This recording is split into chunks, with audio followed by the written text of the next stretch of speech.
All right, here we go with an exterior night shot. It's kind of like got this lanai pool view. Pretty simple shot. Not going to be too complicated. Here's my raw images. Just going through these real quick. Pretty basic, you know. And I'll just start with this one as my base. I like to use a nice bright, even image.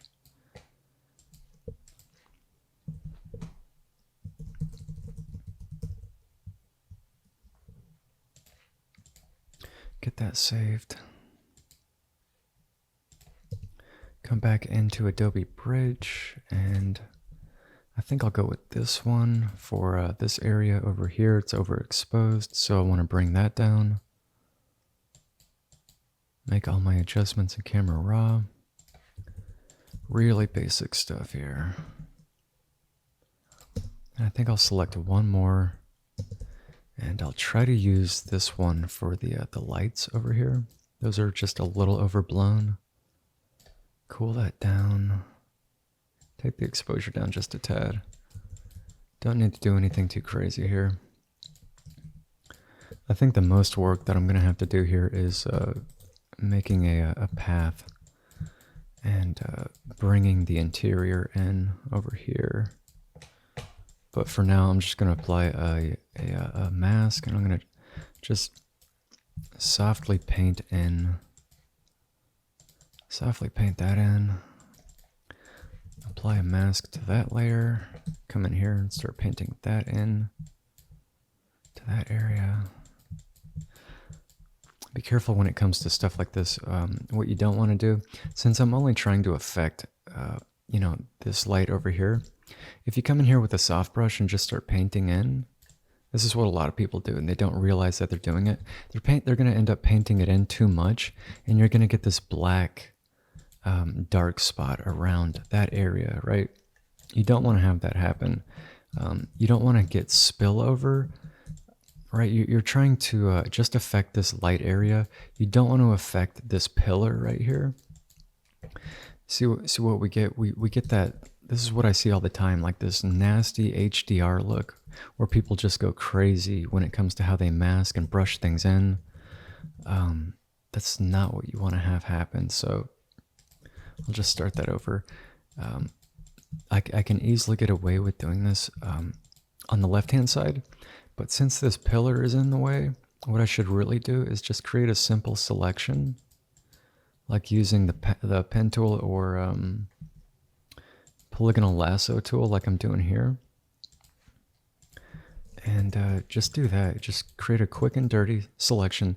That way you're not going outside of this selection and affecting the ceiling, the pillar, things like that. Then you can just click a few times with a nice soft brush. Again, my opacity is at 30%, flow at 30%, and my hardness at 0%. That's the typical soft brush that I use to paint in things. It always gives a very nice, subtle result. Doesn't look fake or cheesy. And if I have to come back in, I can just click a few times with the black fill. That way I can just remove it a little bit. But that looks decent. Always be careful with how you brush in those things. And whenever necessary, always use like the pen tool or, whatever you need to create just a specific selection.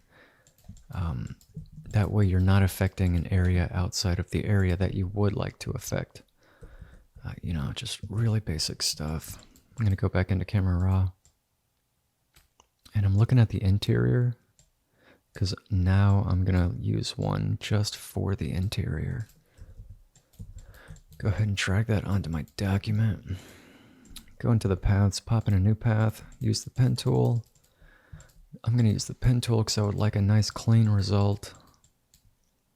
This is really simple masking and path creation happening here. Very basic stuff.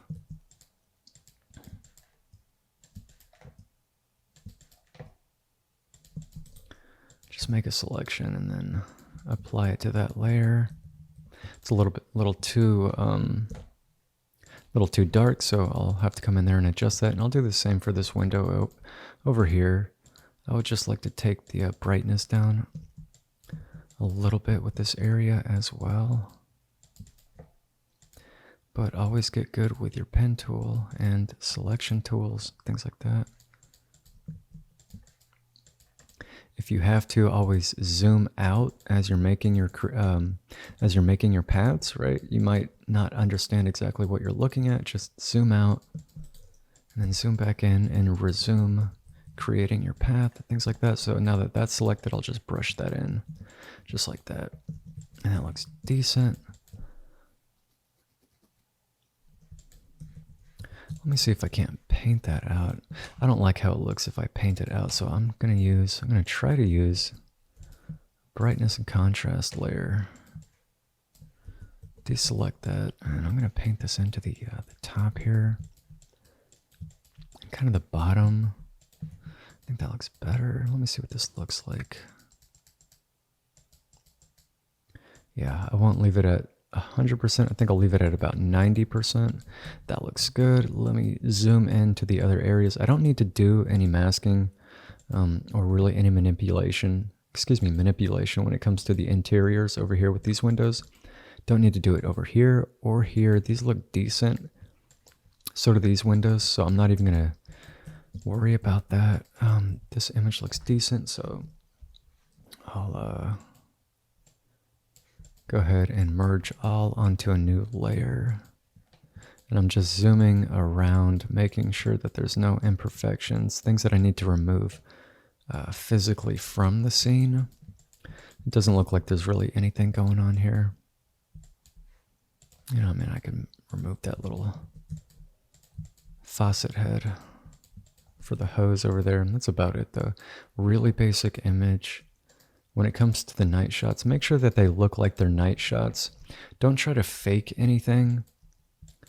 A lot of people like to do day shots and turn them into dusk or nighttime shots, and it's easy to make those look really fake and just have unwanted characteristics, right? So my opinion is always go with the route that's going to provide the most natural looking results. You know, as a last little quick thing that I do like to do is I like to, if the pool is dark and I feel like it could pop a lot more, I like to make a selection of the pool or like even a lake, the jacuzzi, water areas, things like that. I like to make selections of them and add brightness and contrast layers or levels or curves, or curves, whatever you like to use, and just make them pop a little bit more. So I'm just coming in here with a really quick and dirty selection, just like that. And I just like to overblow it a little bit and then paint it in and paint it out, paint it in and then out into the surrounding area in a subtle manner, and then just take it down to 0 and then crank it back up incrementally and see if I like it or not. But usually it ends up being a pretty decent result. I'll just paint that out over here as well. Just a quick, easy way to make things pop a little bit more. Didn't do much in this particular instance, but in a lot of other shots, it will make a major difference because the pool lights are out and the bulbs are out or something is happening with the pool and there's no light happening there and it looks completely dead. And then once you do that, the whole image will really come to life. So always just, be on the lookout for things that you can do to really make the image pop.